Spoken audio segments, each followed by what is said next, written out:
Hello everybody and welcome. I am currently recording this one from the kitchen. Something a little different in the background. I want to talk about what happened this past week, some kind of general updates that are happening with the series in general, and also what I took away from this week as well. So let's get into it.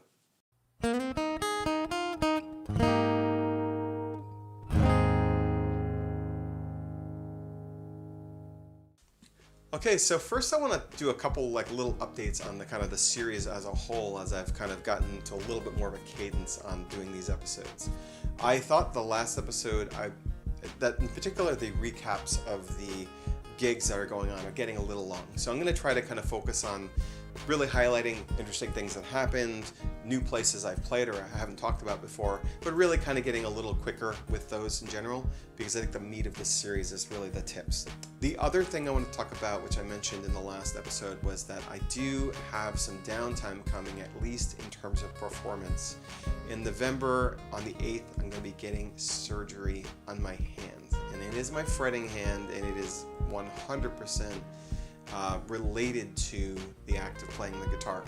I just kind of overworked my hand for a while, and the tendon sheaths on these two fingers can get really sore. I actually first noticed it when I grabbed my steering wheel once, and it just hurt, just like a knife wound. It was pretty bad. Before I get too far into this journey, I wanted to take the opportunity to kind of get a new baseline and clean it up. So that's happening November 8th. I am booking nothing from November 8th to December 15th. That's my optimistic return to work timeline right now. So during that time, I'm still planning to do episodes. I might take time off if I need to, but my plan is to still do an episode a week. So just wanted to kind of put that out there.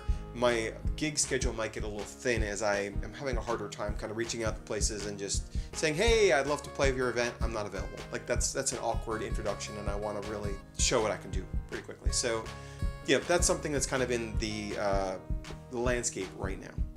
So talking about the gigs from this past week, there were 4 of them, and as promised, I'm going to be pretty quick about this. The first was the Los Altos Wine Stroll, which was another Los Altos on the street event. I was a little far from the tasting sites, so they had different tasting sites in different places, which meant that I got a lot of people kind of passing from point A to point B instead of kind of sitting and enjoying wine. So not as busy as like many times when I do these kinds of events, but still a really good event overall. Saturday I got to play 2 places in Pacifica and Half Moon Bay. The morning in Pacifica was at the Chit Chat Cafe, which is a place that I really love playing at. It's just a really cute little spot. It's right on the coast. You get to see the surfers coming in for their coffee. Just a really nice vibes. Just A+ vibes. And I also had a really fun, probably my most interesting tip that I've ever received. And I don't mean like get a haircut hippie or anything like that. But I was playing, and I was actually dealing with like a slight bit of pain. Pain is kind of my thing on my picking hand. And so I actually had on this part of my finger, I think I was pushing down too hard as I was playing. And someone just gave me this, hey, try this. I mean, I don't know if I looked like I was in pain or stretching my hand too much or what, but he said, hey, I got a bunch of picks. He's someone who just learned the guitar. What do you think of this? And here, take this. So he gave me this little rubber sheath that you can put on a pick. This is a medium weight pick right now, similar to what I do use, actually the right gauge for what I use, because I like having the ability to do leads and have that kind of firmness. And I tried it, and I was using less and less force, and it was actually feeling pretty good. So just like the universe provided, a very, very cool, surprisingly relevant moment. It was pretty neat. Then I went directly from there through the traffic to Half Moon Bay, where they were having their pumpkin festival, and then I got to play Ocean Ciders again. Made it there on time. The setup was really nice. Great crowd. Love playing there. Happy to play there again. Playing there again. Last gig before my surgery actually is going to be Ocean Ciders, so I'm happy to be returning there. And then finally on Sunday, I was at a Grape in the Fog, which is a wine bar in Pacifica. So a lot of Pacifica, a lot of California coast this weekend. And that's a place it's probably one of the first places I actually ever played. It was the second place I ever played, actually, as a solo performer. And I played there periodically throughout my entire time playing music. I was really starting to ramp up when the pandemic hit, and I think the last gig that was canceled before the pandemic was at Grape and Fog. So back there to celebrate their 13th anniversary. Really robust crowd, great response. I did Sweet Caroline. I had people singing along all the parts. It was a lot of fun. And there was a couple hiccups here and there. We're going to talk about hiccups at the end of this video. So the other thing I wanted to talk about was the sound quality, because that was something I was talking about last episode. And the good news is I definitely got better quality audio out of my PA, and specifically the mixer. So those changes seem to have worked really well. You're going to see that in a couple of videos showing up on the channel, hopefully between some gigs I did since this and also at the Wine Stroll, I got a couple good quality versions of things that I'm going to try to cut up and turn into things. I'm also going to try to feature some footage from that to illustrate one of the points I'm going to go into in the tip. So you know what? Let's get right into that. So I wanted to talk about embracing mistakes. Now, my background as a performer is partially musical education. About 5 years ago, I also took some classes in improv, and by that I mean like theater, improvisation. By far the thing that's helped me as a performer, beyond obviously being able to play the guitar, sing, loop, etc., is really that improv background. And so for me, really early, literally the first lesson in improv, they teach you that every mistake is a gift. And I have many gifts in my world these days, and in particular, there's a couple kinds of mistakes that when they happen, there's two parts of my approach to the mistakes. One is see what they give you, the improv brain. The other is that there are archetypes of mistakes. I'm going to talk about three pretty common ones from a looping perspective. So, for instance, when I'm trying to record that first track in a loop, and now for me that's usually a rhythm guitar part that's really regular and easy to do, or it's a percussion part. That first track, that first loop is very important in terms of teaching the RC600 how long your measures are. So if you have a wonky first loop, everything kind of falls down around it. So I've gotten in the habit of usually, especially if the error is noticeable, I'll know it before I've even heard it playing back. I'm like, I hit a button, that was too early, that was too late. And so what I do is, especially say I'm playing the guitar and I've got the kind of thing there, and I'm tapping the kick drum and the snare. What I'm doing is I just keep playing the thing. I keep doing this, and I delete without really drawing attention to the fact that there's been a mistake. I don't subject the audience to the mistake. I just, it takes me longer to build it. Okay, it takes longer to build it. It's not ideal. And luckily for me in this area, there aren't a lot of loop artists to really kind of know what's going on.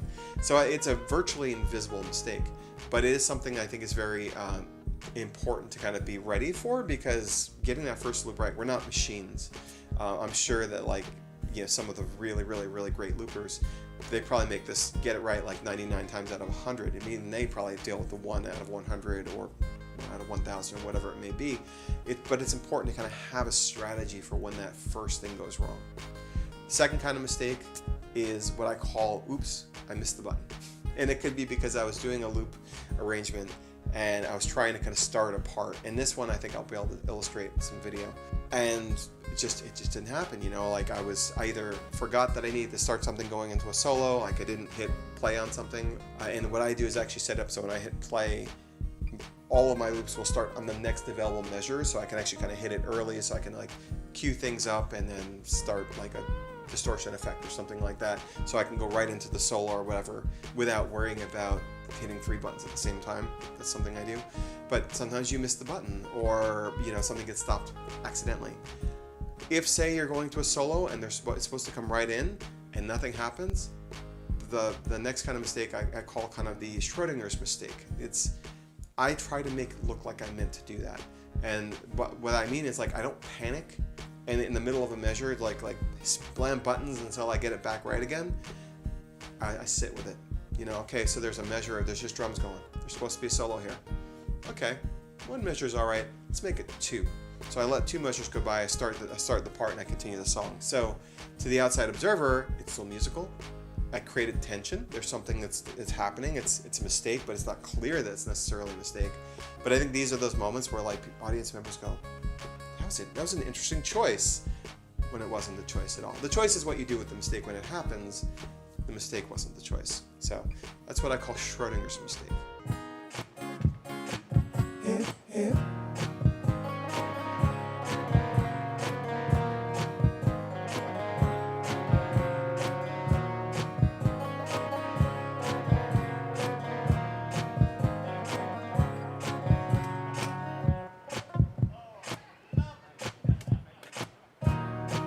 On an island in the sun, we'll be playing, having fun, and it makes me feel so fine I can't control my brain. We'll run. And the third is, we'll call it the train wreck. Your looper crashes, your something just flies out of your head, and you're not able to deliver what you wanted it to. It's an unrecoverable error. Whoops, that happened. You know, hopefully you get one of those every 2-3 gigs. It's hopefully not that common, but when they do happen, sometimes those are the moments that the audience loves the most. You know, they like to know that you're human, especially if you're doing something that looks very impressive. They're with you. If you have goodwill with the audience, they'll be down for all of these. And as someone who has never made mistakes at a faster rate, because I'm now performing far more than I used to, it's very important for me to have these kind of ways to kind of smooth out those edges, to really make the performance feel really professional when it doesn't necessarily go to plan. So that's my tip for this week. With that, I just wanted to say thank you again for those who are watching. And yeah, if you have any other mistakes or strategies or anything like that, well wishes about the hand, it's all good. But apart from that, I'm going to shut this down here, and I will see you next week. Have a good one. Talk to you later. Bye.